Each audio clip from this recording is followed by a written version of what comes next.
Hi, I'm Garth Drinkwater from Small Business CGT Concession Specialists.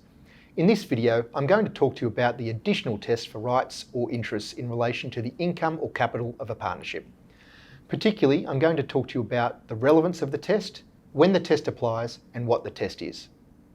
I'll start with the relevance of the test.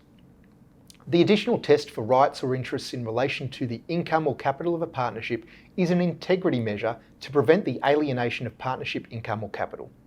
If the test applies but is not satisfied, then the small business CGT concessions should not be available.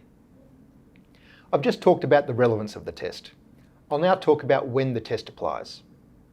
The test applies if the CGT event involves the creation, transfer, variation or cessation of a right or interest that would entitle an entity to either 1. An amount of the income or capital of a partnership, or 2. An amount calculated by reference to a partner's entitlement to an amount of income or capital of a partnership. I've just talked about when the test applies. I'll now talk about what the test is. If the test applies, it is an additional basic requirement that the right or interest is a membership interest of the entity in the partnership, either 1. Immediately after the CGT event happens, or 2.